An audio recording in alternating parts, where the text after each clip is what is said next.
quisiera empezar con una historia para que a través de esta historia pueda enfocar un poquito lo del tema de hoy. Y resulta que pues todos conocemos o recordamos que en el 9/11, ¿el 9/11 en qué año fue? ¿Recuerdan? 2001, 9/11, ¿qué es? El atentado contra las Torres Gemelas. Recuerdo que en ese año, en 2001, en septiembre, ocurre lo del siniestro, y en ese mismo año, en diciembre, yo recibo el llamado al pastorado en la iglesia donde me congregaba. Y a partir de ese momento, a partir de ese instante, duré 8 años siendo formado como pastor allá donde estaba. Entonces estaba bajo la cobertura de un pastor, bajo una iglesia madre que me cubría, y allí fue donde empezamos ese tiempo, o empecé solo porque era soltero en esa época, el pastorado. Estando en el pastorado, conozco a mi esposa, me caso, y en el 2010 el Señor nos llama al pastorado a salir de la iglesia, que era más o menos de unas 5,000 personas, a pastorear una gran iglesia de 27 personas. Entonces salimos de las 5,000 a las 27 y empezamos allí. Ahora, ¿qué hice yo al inicio de mi ministerio? ¿Qué hice yo? Pues sencillo, todo lo que había aprendido fue lo que yo hice, todo lo que yo he aprendido en la iglesia en la que me formé. ¿Y qué era hacer todo lo que yo había aprendido? Pues resulta que llegamos, ¿cuántas personas eran? 27.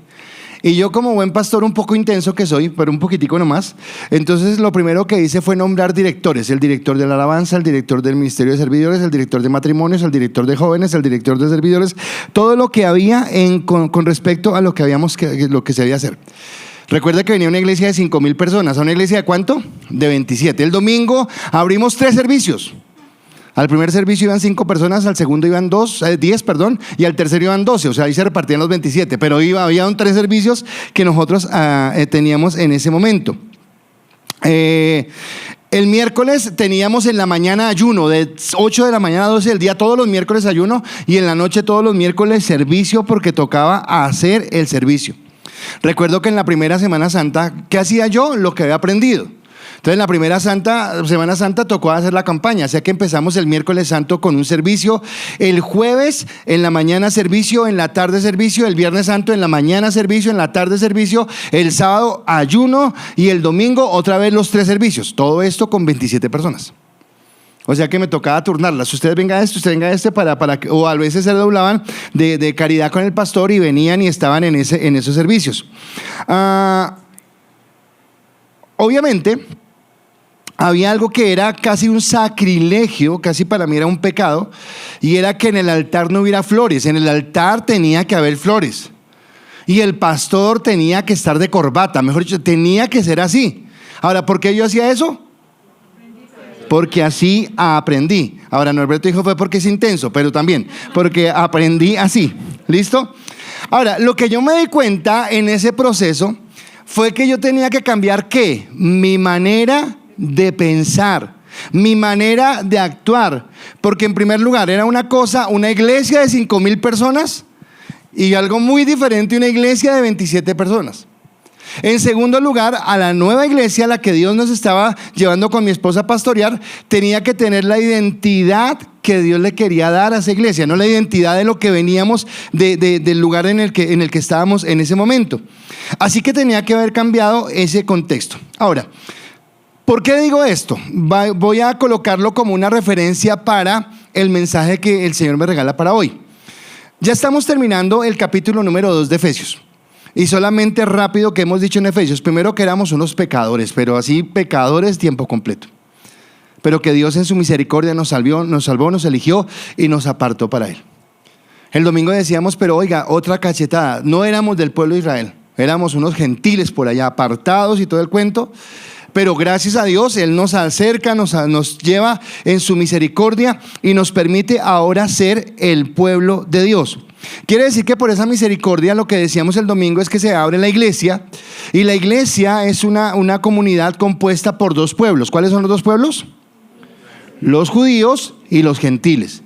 Entonces ya los judíos y los gentiles son uno solo, son un solo pueblo. Ahora, pónganle cuidado a la pregunta. ¿Qué experiencia tenían este nuevo pueblo en iglesia? Nada. ¿Por qué no tienen experiencia en iglesia? Porque no hay iglesia.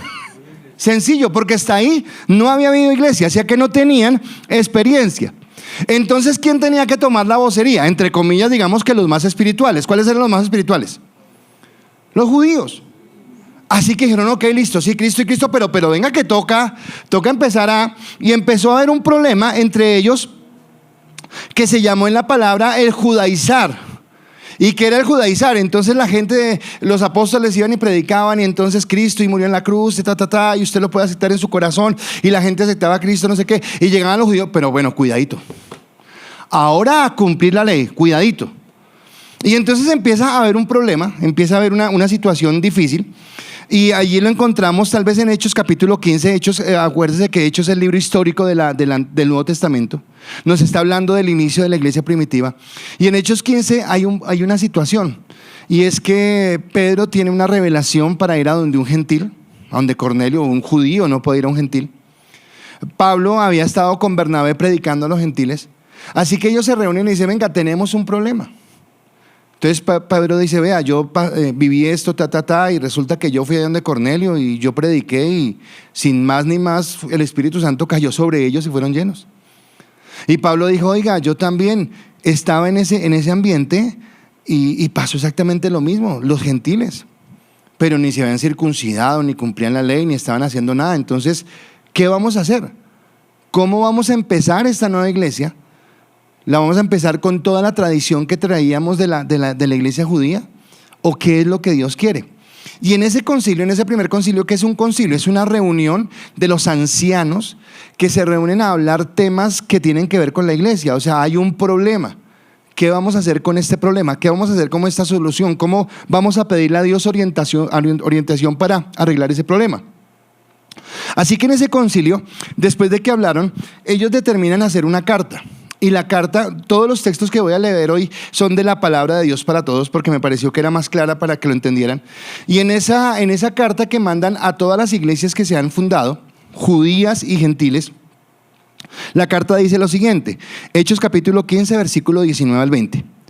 Por lo tanto, yo creo que no debemos molestar a aquellos que no son judíos y que deciden seguir a Dios.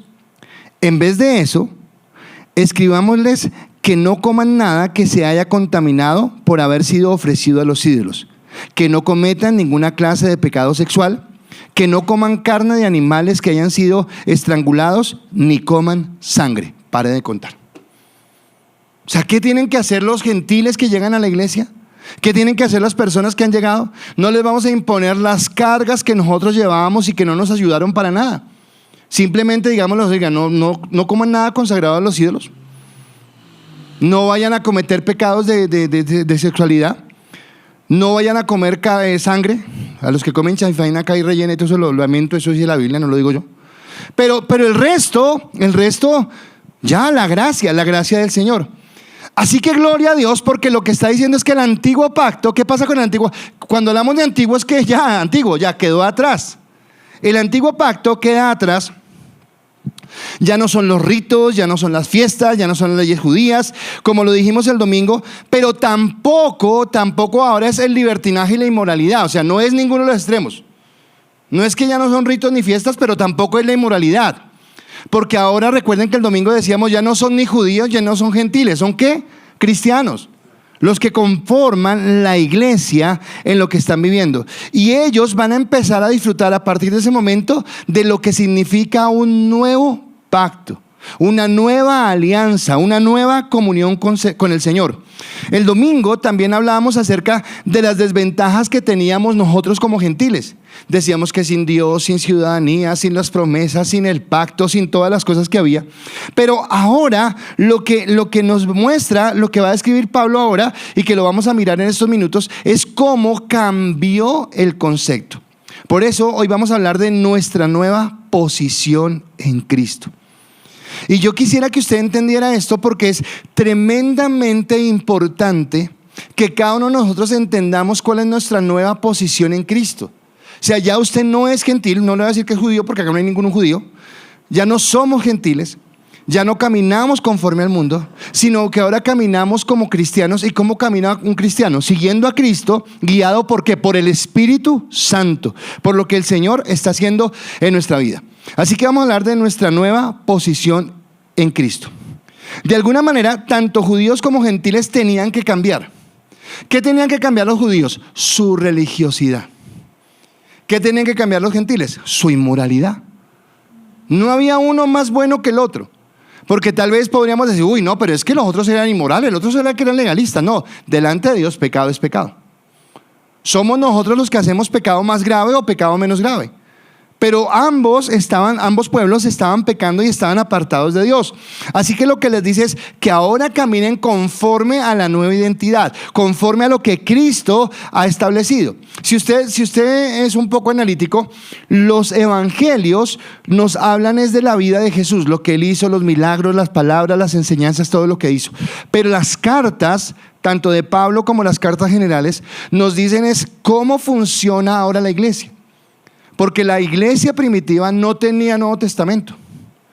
En la iglesia primitiva no podían decir, vamos a abrir Mateo, vamos a abrir no tenían.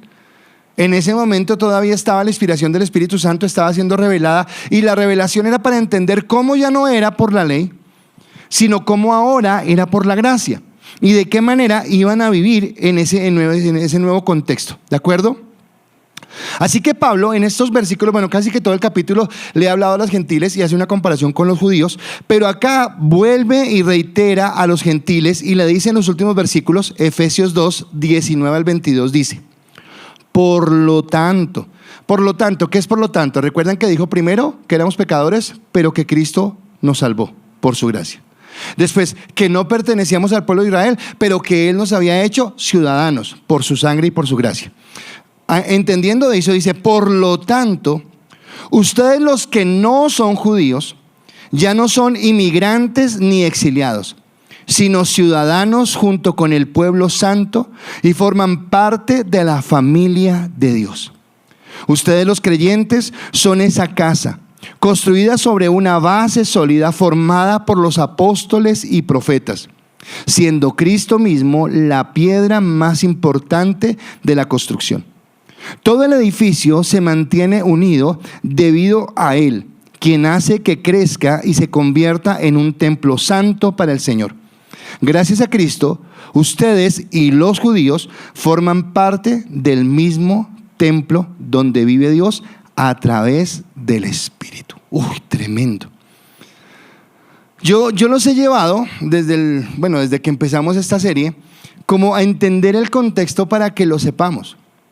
Porque recordemos que los judíos miraban al resto de la gente por encima del hombro porque ellos eran los que tenían la presencia de Dios. Pero acá está diciendo, no, el antiguo pacto terminó, ya no es el tabernáculo, ya no es el arca del pacto, ya no es la chequina de Dios en ese lugar santo, sino que ahora cada persona que ha confesado a Cristo como el Señor de su vida es el templo de Dios.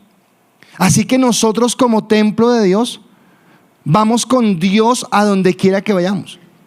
Que es lo que hemos reiterado muchas veces. No solamente somos el templo de Dios cuando venimos a la iglesia y adoramos, o no solamente somos el templo de Dios cuando estamos en nuestro devocional en la mañana, en la casa o en la noche, a la hora que usted lo haga, sino que somos el templo de Dios aún cuando estamos en el trabajo, cuando estamos con nuestra esposa, cuando estamos con nuestros hijos, cuando salimos a divertirnos. En todo aspecto somos o seguimos siendo el templo de Dios.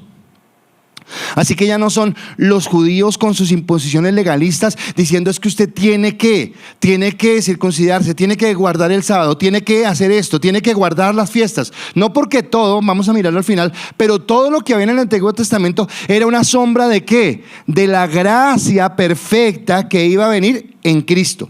Pero los gentiles, también lo repito, no tenían que decir, bueno, entonces como es gracia, entonces inmoralidad. No. La gracia transforma, la gracia cambia, y ahora la iglesia, constituida por los que eran legalistas y constituida por los que eran inmorales, ahora es la nueva iglesia que tiene que aprender a asumir su nueva posición en Cristo. Y quiero hablarle de tres aspectos en los que es una nueva posición en Cristo. Y nuestra nueva posición, la nueva posición que tenemos es que ahora somos hijos de Dios. Ahora somos hijos de Dios. ¿Qué día hay un dinero que yo le manejo a un tío de Yanni? Y un sobrino de él acá en Colombia se graduó. Y entonces él me dijo que de la plata que le tenía guardada le diera un dinero a él. Pero como es gringo y no entiende, entonces me dijo, mándele $700,000. Y yo le dije, oiga, ¿usted no quiere ser mi tío? ¿Dónde me apunto para que sea mi tío? Obviamente lo que digo es que esa familiaridad hizo que él tuviera, no $700,000, eran $700,000, pero que esa familiaridad hace que él tenga el deseo de regalarle algo. Si no fuera su sobrino, pues no le daría nada. Usted por un hijo hace lo que sea. Usted por un hijo trabaja, se sacrifica, hace un montón de cosas. En estos días la iglesia está pasando por un momento de turbulencia, pero sé que ese momento de turbulencia es porque Dios está afianzándonos en la fe. Pero he tenido que hablar con muchos papás y mamás, diciéndoles, vamos de la mano de Dios, y veo esos papás en diferentes escenarios, porque algunos es por salud, otros son por otras condiciones, angustiados, no angustiados, la palabra es batallando por sus hijos, peleando por sus hijos. Ahora, ¿por qué los que son padres acá, por qué se pelea por un hijo? Porque un hijo se ama, porque un hijo se quiere, porque se va hasta la última consecuencia. Resulta que ahora nosotros, usted y yo, es más, usted y yo no, usted es hijo de Dios. ¿Usted entiende el título? O sea, no es solamente hijo de Dios como un título así chévere, no, hijo de Dios con todo el peso y con todo lo que implica ser hijo de Dios. Ahora, ¿cuándo sucedió eso? ¿En qué momento usted se convirtió en un hijo de Dios? Dice Juan 1:12, pero a los que lo aceptaron y creyeron en él, les dio el derecho de ser hijos de Dios. Acá vea que hay cosas que yo pienso que la iglesia sabe, pero que a veces converso con personas y no todas las personas de la iglesia lo saben. El mundo nos dice que todo el mundo es hijo de Dios, y eso es falso. No todo el mundo es hijo de Dios. Todos somos creación de Dios. Todos un día fuimos concebidos en el vientre de una mamá y fue por voluntad de Dios. Pero los únicos que son hechos hijos de Dios son aquellos que han creído. Gloria a Dios porque usted creyó. Gloria a Dios porque yo creí. Porque eso nos constituye en hijos de Dios. Pero inclusive el creer, el que usted haya tenido fe y el que yo haya tenido fe, no vino ni siquiera de nosotros. No fue que usted fue mejor que su vecino, que su amigo, que le han compartido y no ha querido aceptar. Es que yo soy mejor que él. No, usted no es mejor. Porque aún esa fe la colocó Dios. Y usted dice, como que no creo. Bueno, gracias a Dios está la palabra. Porque el versículo siguiente, Juan 1:12, les leí hace un momento. El versículo siguiente, y en esta palabra me parece que es tan claro, dice, son hijos de Dios, pero no por nacimiento físico. No tiene que ver con ningún acto ni deseo humano. Son hijos suyos porque Dios así lo quiere. Wow, esto es mucho más tremendo. Alfredo, usted no es hijo de Dios porque un día le dijo, a ver qué hace conmigo. No, Dios te escogió. Dios te escogió. O sea, para mí esto es muy grande. Claro, a veces pasamos por pruebas. ¿Sabe por qué? Porque tenemos un padre y el hijo al hijo que ama disciplina. Pero también nos bendice, también nos guarda, nos ha prometido una herencia porque somos hijos de Él. Ahora, no importa las circunstancias. Yo necesito caminar como hijo de Dios. Escúcheme, tuvimos padres terrenales. Algunos buenos, otros no tan buenos. ¿Cuál es nuestra posición frente a los padres terrenales? Amarlos, bendecirlos. Si han sido buenos padres, mucho más bendecirlos. Si no han sido buenos padres, aún más bendecirlos. Pero por encima de nuestros padres terrenales hay un Padre eterno, que es el que te trajo a la casa de Dios. Es el que colocó en ti la fe para que creyeras en Él y caminares en Él. Así que la gracia de haber sido escogidos por Dios, nos da dos bendiciones. La primera bendición que yo encuentro es que nos hace ciudadanos del reino. Entonces dice, ya no somos exiliados, ya no somos más extranjeros en el reino de Dios, sino que ahora somos de la ciudadanía de Cristo. ¿Quiénes? Los judíos y los gentiles que han creído. Independiente de los unos de su ley, independiente de los otros de su inmoralidad, todos por la fe ahora estamos en la ciudadanía de Dios. Y ya no somos migrantes, pero en cierta forma somos extranjeros. Y usted va a decir, ¿cómo así? Claro, porque ¿de dónde es nuestra ciudadanía? Del cielo. ¿Y el cielo dónde queda? Arriba. O sea que acá no es donde pertenecemos. ¿A dónde pertenecemos? Al reino celestial del Señor. Por eso ahora ni exiliados ni extranjeros, ahora somos enviados. ¿Y enviados a qué? Segunda de Corintios capítulo 5 versículo 20 dice: así que hemos sido enviados para hablar en el nombre de Cristo. ¿Enviados para hablar en el nombre de quién? De Cristo. Es como si Dios estuviera llamando a la gente a través de nosotros. Hablamos por Cristo cuando le rogamos a ustedes que se reconcilien con Dios. Ahora pregunto, ¿usted le ha dicho a alguien, por favor reconcíliese con Dios? Porque eso es lo que Dios lo mandó. Porque es lo que Dios quiere, que reconciliemos. Ahora, ¿quién va a ser salvo? Dios lo sabe, porque Él es el que elige. Pero yo soy el llamado a llevar la noticia. Yo soy el llamado a predicar. Yo soy el llamado a decirle a las personas que hay una esperanza, que hay algo diferente, que Dios tiene la oportunidad para bendecir y para cambiar. Así que somos ciudadanos. Pero dije dos bendiciones. La primera es ser ciudadano. La segunda es que ahora somos familia.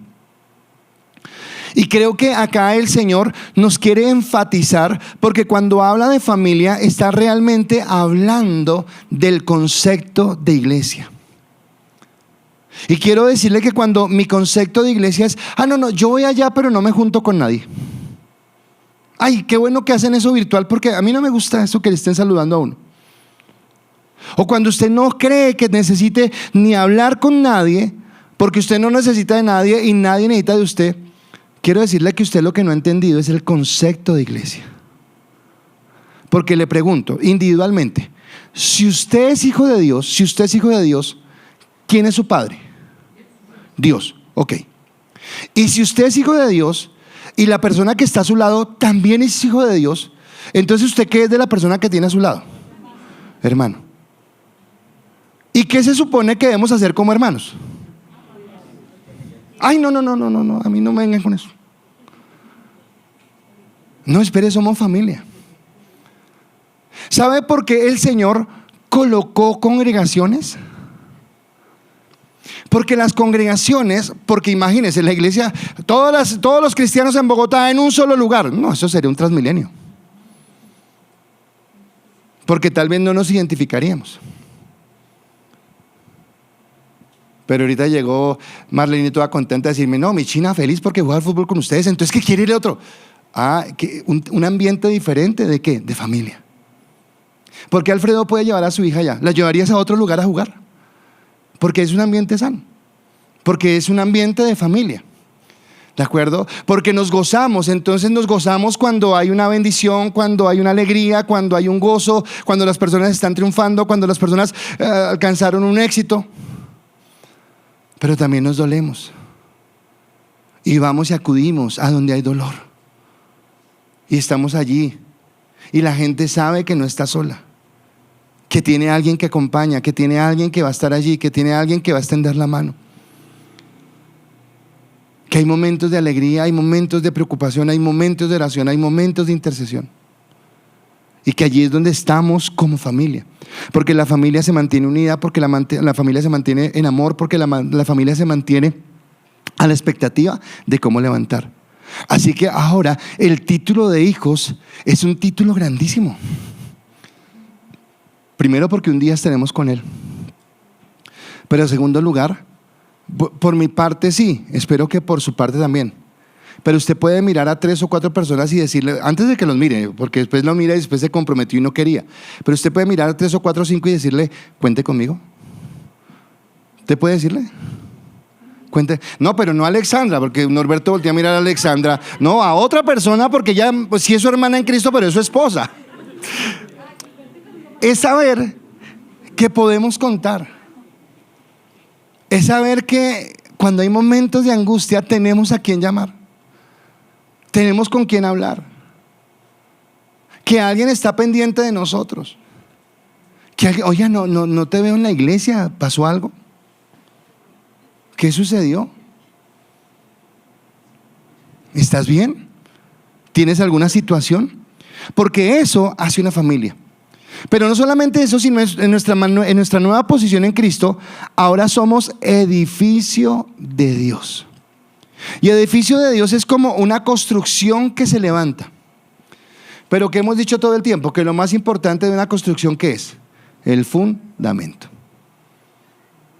Porque podemos levantar un edificio muy hermoso, lleno de lindos acabados, de los mejores materiales, con lo más precioso que haya.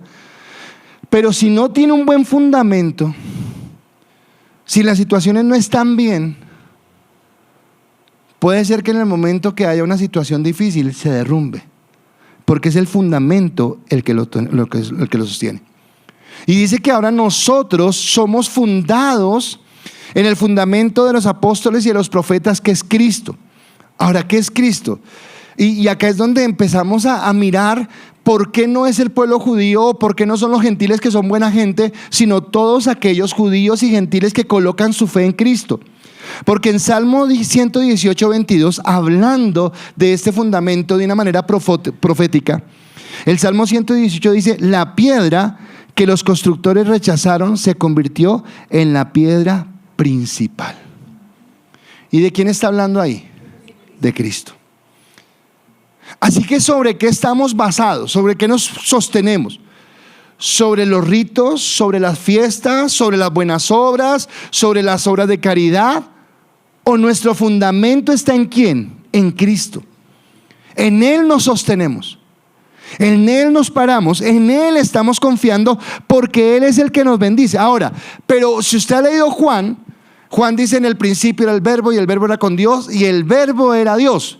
Quiere decir que Cristo mismo es ¿qué? La palabra de Dios hecha carne. Así que nos vamos a fundamentar sobre Cristo, que es el fundamento.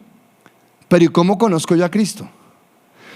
Segunda de Timoteo, capítulo 3, versículo 16 y 17 dice: toda la escritura es un mensaje enviado por Dios y es útil para enseñar, reprender, corregir y mostrar a la gente cómo vivir de la manera que Dios manda, para que el siervo de Dios esté listo y completamente capacitado para toda buena obra. Ahora, ¿quién es el siervo de Dios? Entonces acá usted empieza a jugar con las connotaciones, porque es cierto que somos hijos, pero ¿recuerdan que Él nos compró con su sangre? Así que somos hijos, pero también somos ¿qué? Siervos. Y lo que dice es que el siervo de Dios, ahora, ¿quién es siervo de Dios? Todo el que ha creído. Y el siervo de Dios tiene que estar enteramente preparado para toda buena obra. Oiga, lástima a los que no pueden venir al seminario todavía, a los que no han venido. Pero estamos hablando de un tema donde basamos en Romanos 12:2, donde dice: no os conforméis a este siglo. Y donde hemos venido hablando qué significa no conformarse a este siglo, porque es mucho más allá que solamente no digo groserías o no me porto mal. No, está hablando de que no me deje moldar por las costumbres, la contienda y las cosas que este mundo ha establecido. Así que me está hablando de algo más grande. Y entonces cuando nosotros decimos o invitamos a que nos sostengamos en la palabra, es porque la palabra es la que nos da el fundamento y nos permite crecer. Es porque la palabra es la que nos lleva a caminar en lo que Dios quiere y de la manera que Dios quiere. No sé si lo dije el domingo o lo dije ayer en clase, pero algo que estoy haciendo, y voy a confesar el porqué. Resulta que me gusta mucho escuchar noticias, pero llegó un momento donde estaba escuchando tantas noticias que me estaban cargando, porque uno escuchaba y pasó, y entonces que entra uno como en amargura, como en no sé qué, preocupación, como pero qué están haciendo, pero no sé qué tal cosa, y olvidamos que nuestra esperanza está en quién, en Dios, y miramos las situaciones. Entonces no le voy a decir ahora no mire noticias, no estoy diciendo que no mire noticias, pero ¿sabe qué estoy haciendo? Estoy siendo selectivo con una noticia que escuche, basta. ¿Para qué repito otra vez la misma noticia 50 veces? Una vez que escuche está bien. Estoy siendo selectivo en lo que miro en televisión. Estoy siendo selectivo en lo que leo. Estoy siendo selectivo en el tiempo que invierto en determinadas cosas. Porque si yo quiero edificarme para toda buena obra, pues edificarme para toda buena obra es que realmente camino en lo que Dios quiere, entendiendo esa eternidad que Él tiene en mí. Entonces camino en eso. Y en tercer lugar, en nuestra nueva posición en Cristo, ahora somos no solamente la casa de Dios, sino somos el templo de Dios. Y le dije al principio que el viejo pacto quedó anulado. ¿Y cuál era el viejo pacto? Cuando usted va al Deuteronomio, al Deuteronomio, cuando usted va al Génesis, le habla del principio, el primer hombre, el primer pecado, la maldición, el llamamiento de Abraham, el pueblo de Israel, todo es el inicio de todo lo que hay. Usted llega al Éxodo y encuentra cómo Dios aparte saca al pueblo de Israel de la tierra de esclavitud, lo lleva al desierto, le da las leyes. Y Números y Levítico prácticamente le habla de todas las leyes. Deuteronomio es como un resumen de todo lo que ha pasado en los anteriores libros. Pero en ese Levítico y en ese Números, entonces hay un montón de fiestas y hay un montón de actividades. Si usted ha leído la Biblia, entonces dice que la flor de harina, que no sé qué, que un cuarto, que el cordero, que no sé qué, que la sangre y que el lóbulo. Bueno, un montón de cosas que a veces usted lee y dice, pero ¿qué es esto? Todo eso que necesito entenderlo a través de la palabra, apuntan a un solo personaje. Y ese personaje al que apuntan es Cristo. El día de reposo del que hablaban los judíos, ese día de reposo apuntaba a Cristo. Los sacrificios que se hacían en el lugar santísimo una vez al año para expiar los pecados del pueblo apuntaban a Cristo. Quiere decir que cuando Cristo aparece en escena, ya no hay un lugar santísimo, un tabernáculo humano hecho por manos humanas en un lugar determinado, sino que ahora lo que dice la palabra es que como nosotros hemos nacido de nuevo, hemos sido renacidos por la obra del Señor. Ahora, y yo quiero que entienda esto y se lo digo con un versículo para que sea más fuerte. El mismo Espíritu que levantó a Cristo de los muertos, ahora escúcheme, el mismo Espíritu. Dígame si hay un milagro más grande que el ver la gloria de Cristo levantando al Hijo del Hombre de los muertos para vencer la muerte. No hay algo más grande. Y ese mismo Espíritu habita en mi corazón. O sea, realmente habita. No es una fantasía, no es una fábula, no es una palabra de ánimo para que nos sintamos bien. No, realmente el Espíritu Santo habita en mi corazón. Por eso decíamos el domingo que ya quitaron todas las leyes, todas las fiestas, todos los sacrificios. Solamente dejaron, o el Señor dejó instituido los 10 mandamientos, las tablas de la ley. Pero ni siquiera en ellos estoy obligado a cumplirlas, sino que Él, que antes en el desierto las escribió en las tablas de la ley, ahora las ha escrito en mi corazón. Entonces ya cuando están escritas en mi corazón es que yo ya no miento, no porque es pecado mentir, sino no miento porque el Espíritu Santo me impide que mienta, me impide que critique, me impide. Ahora, seguimos pecando, claro, hay una naturaleza caída, pero el Señor ha venido a nosotros para cambiarnos y Él habita en nosotros. Y ese templo que somos nosotros, ya no solamente somos hijos de Dios, ya no solamente somos hermanos entre nosotros como cristianos, sino que ahora, cuando usted está solo como cristiano en otro lugar, o cuando nos reunimos acá, decimos que somos el templo de Dios. Decimos que estamos adorando al Señor. Decimos que estamos honrando el nombre del Señor. Por eso Primera de Pedro, capítulo 2, versículo 5 dice: ustedes también son como piedras vivas que Dios utiliza para construir un templo espiritual. Ustedes sirven a Dios en ese templo como sacerdotes santos y por medio de Jesucristo ofrecen sacrificios espirituales agradables a Dios. Ahora, según este texto, no lo quiten por favor, ¿quién es el sacerdote en este templo? ¿Quién es el sacerdote? No los escucho. ¿Quién es el sacerdote? Vuelvo y les leo.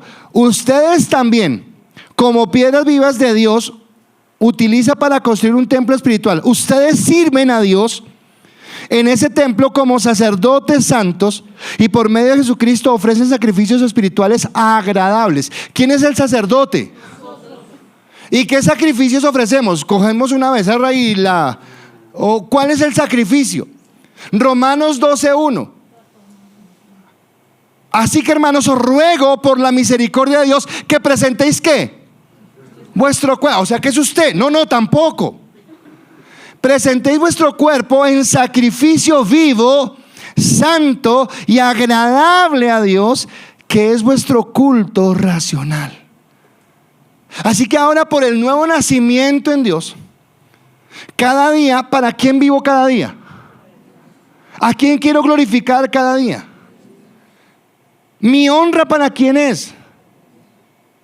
Todo lo que hagáis, hacerlo de corazón como para el Señor y no para los hombres.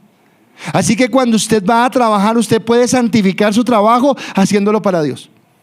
Cuando usted sale de esparcimiento en las vacaciones o el fin de semana a almorzar con su familia, usted glorifica a Dios porque lo hace con amor para el Señor. Cuando usted tiene una alegría, usted glorifica a Dios a través de esa alegría porque usted la entiende en Dios. Y cuando usted tiene una dificultad, glorifica a Dios porque dice Dios, aún en medio de la dificultad, te adoro y te bendigo porque eres tú el Señor de mi vida. Porque somos piedras vivas. Porque caminamos en esa gracia. Y ese es el propósito de la iglesia. Así que a libertad hemos sido llamados.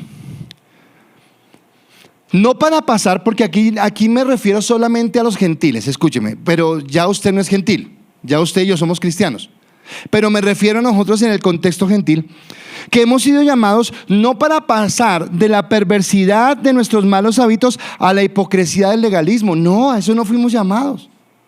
Ay, entonces ¿ahora qué hago? No fui llamado a cumplir una ley humana, a cumplir una ley como dijo Pablo, creo que fue el que dijo, no estoy seguro si fue Pablo o fue Pedro, pero dijo, ustedes quieren, Jesús fue el que dijo esto, no fue ni Pablo ni Pedro, fue Jesús. Digo, ustedes quieren imponer a las demás cargas que ustedes ni siquiera son capaces de llevar. Así que ya no es una religión. La religión, sáquese ese contexto del rito y viva a través de la unción del Espíritu Santo, porque es el Espíritu Santo que vive en usted, que ahora como templo de Dios habita en su corazón, el que lo lleva a tener una vida de santidad. Pero ¿cómo crezco en ella? Bueno, a través de la palabra, porque la palabra es la que te instruye para que hagas la buena voluntad de Dios, el propósito que Dios tiene sobre tu vida. Así que no es pasar de la perversidad a la hipocresía de la ley, sino entender que Cristo nos ha llamado a libertad. Solo que no seáis tu libertad como ocasión para pecar. Así que Dios me llama a ser hijo, a tener una vida santa, a levantar un edificio sólido sobre la base que es Cristo, a adorarle y a bendecirle en todo tiempo, a entender que ahora amo como amo a mi familia en la carne. Así como puedo amar a mi papá, a mi mamá, a mi hermano, a mi sobrino, que los amo, amo también a mi familia espiritual. Tristemente, voy a decir esto que para mí es triste, pero tristemente toda mi familia en la carne no conoce a Dios. Pero toda mi familia en el espíritu va al mismo lugar al que yo voy. Wow. Y no quiero que usted ahora no ame a su familia. Claro, ame a su familia. Pero el concepto de familia en Dios es mucho más fuerte. Porque es el concepto de que una misma sangre nos ha lavado. Eso lo vamos a hablar más adelante. Y entonces ahora bendecimos a Dios. ¿Y cómo lo bendecimos? Individualmente. Cuando usted levanta su altar al Señor, cuando usted levanta su ofrenda de adoración al Señor. Pero lo alabamos también cuando tenemos la oportunidad en la iglesia, en un grupo de influencia, de unirnos para adorar y para bendecir al Señor. Los que juegan el lunes el fútbol, ¿será que bendecimos a Dios con el fútbol? Pero no estamos orando. Sí, pero dice la palabra, mirad cuán bueno y cuán delicioso es habitar los hermanos juntos en armonía. Podernos alegrar como familia, poder glorificar a Dios y congregarnos como iglesia y no permitir que nadie nos imponga, porque Colosenses, termino con esto y si quieres, Víctor, ayudarme. Colosenses 2, 16 al 19 dice: por eso les digo, no permitan que nadie les diga lo que tienen que comer o beber. Tampoco se sientan obligados a celebrar festividades tales como las fiestas de guarda, celebración de luna nueva o los días de descanso o de reposo. Esas cosas del pasado, esas son cosas del pasado, imágenes borrosas de lo que estaba por venir. Pero ahora tenemos a Cristo, que es la realidad. Hay gente que aparenta tener humildad, adora a los ángeles, siempre habla de las visiones que ha tenido y quiere que todos lo imiten. No les hagan caso ni dejen que decidan lo que ustedes deben hacer. Ellos presumen de lo que no han visto y se guían solo por ideas humanas. No están bajo la mano de Cristo, quien es la cabeza y de quien depende todo el cuerpo. Cristo es quien hace posible que todas las partes del cuerpo estén unidas y se ayuden mutuamente, los hermanos, fortaleciendo y manteniendo unido al cuerpo para que crezca como Dios quiere. Así que ¿quién nos hace crecer? Dios, por la infinita gracia. Y cuando nosotros podemos entender que realmente el cambio empieza de adentro hacia afuera, cuando yo permito que el Espíritu Santo transforme, cuando yo aprendo a vivir la libertad de Cristo guiada por el Espíritu Santo, cuando tal vez aprendo a dejar de ser egoísta y solamente mirar hacia mí mismo, mis problemas, dificultades y necesidades, y empiezo a mirar a mi hermano que está a mi lado y que tal vez yo tenga la posibilidad de extender mi mano y levantarlo y fortalecerlo. Cuando nos reunimos para adorarle y bendecirle, estamos siendo la iglesia de Cristo y estamos viviendo nuestra nueva posición en Cristo. Tristemente, por adulterar el evangelio, por dañar el mensaje, encontramos muchos, entre comillas diría yo, cristianos que hacen que otras personas no quieran ser cristianas. No, si ser cristiano es como mi vecino, si ser cristiano es como mi compañero de trabajo, si ser cristiano es como, yo no prefiero no. Pero la pregunta es si de esos que están mirando realmente son cristianos. Siempre que veo a Norberto lo coloco como ejemplo, pero yo puedo presumir y decir, oiga, yo soy un excelente albañil. ¿Y quién me va a decir que no? Yo puedo decirlo. Pero tal vez Norberto me puede decir, camine, levantamos una pared los dos. Y lo que yo dije quedó anulado porque por mi obra, porque yo no tengo ni idea de eso, porque no sé cómo hacerlo. Así que no es decir soy cristiano. Creo que Víctor me da un devocional y yo le decía en eso, le decía, la palabra dice por sus frutos. No se pierda más como Cristo. Mas el fruto del Espíritu es amor, gozo, paz, paciencia, bondad, benignidad, fe, mansedumbre y templanza. Somos iglesia para estar unidos. Somos iglesia para vivir como hijos. Somos iglesia para levantar un edificio que lo exalte y que lo glorifique. Somos iglesia para entender que ahora donde quiera que tú vayas, eres templo del Dios Altísimo. A veces nosotros miramos el mundo y decimos, no, este mundo cada vez peor, cada vez más guerras, más conflictos. Se ha visto la delincuencia y entran a los restaurantes y atracan y todo lo que sucede. Yo quiero decirle que si la iglesia no estuviera, sería peor. Pero la iglesia, en cierta forma, es la que impide que el mal avance. Porque la iglesia tiene o es la sal de la tierra. Y Dios te invita a que tú y yo seamos esa sal.